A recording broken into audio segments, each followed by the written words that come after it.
Blasphemy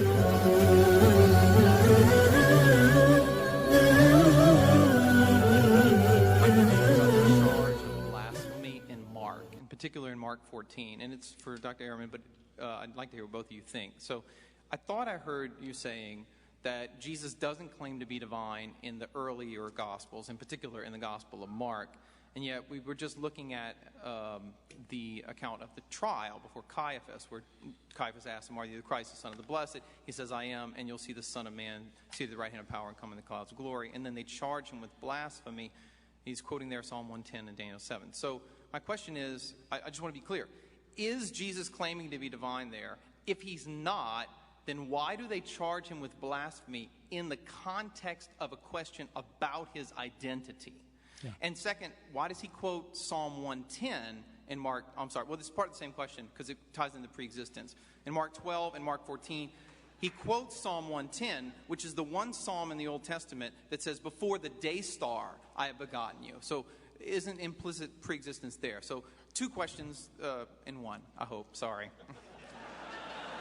My main question is he making a divine claim there? And if not, why the blasphemy charge? Well, no, it's a complicated question, and it really would take, for a detailed exegesis, it'd obviously take a very long time to do. I think it's one of the more confusing passages in the Gospel of Mark, because technically speaking, Jesus does not commit a blasphemy. The chief priest asked him, "Are you the Messiah, the Son of the Blessed?" And Jesus says, "I am."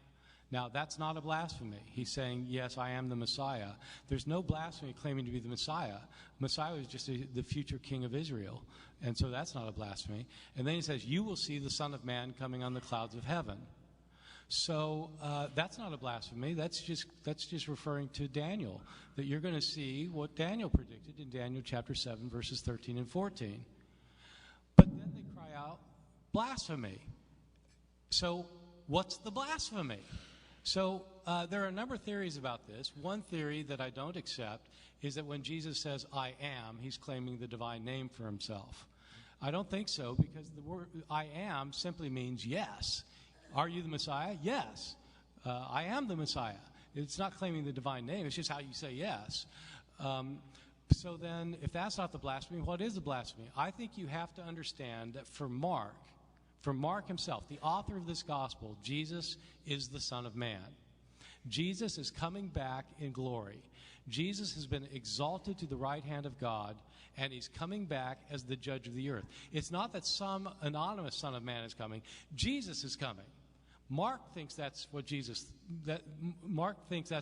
is. So when Jesus says, "You will see the Son of Man," Mark requires you to think Jesus is the Son of Man. The high priest knows that he thinks that, and so the high priest thinks he's claiming to be the Son of Man, and so he calls out blasphemy. So is it a divine claim? Well, yeah, kind of. It is. Yeah, kind of. But it's not like Jesus saying, "I and the Father are one." Sorry, I'm out of time. Pardon me? It's the invention of Yes, of course it's the invention of Mark. It's the invention of Mark. Yeah. Yeah, it's not this. Look, we don't know. There's no way we know what happened at the trial of Jesus before Caiaphas. This is Mark's account. So I'm talking about the historical Jesus. We don't know what happened at the trial before Caiaphas. How would we know that? Jesus would have known. I'm stopping now.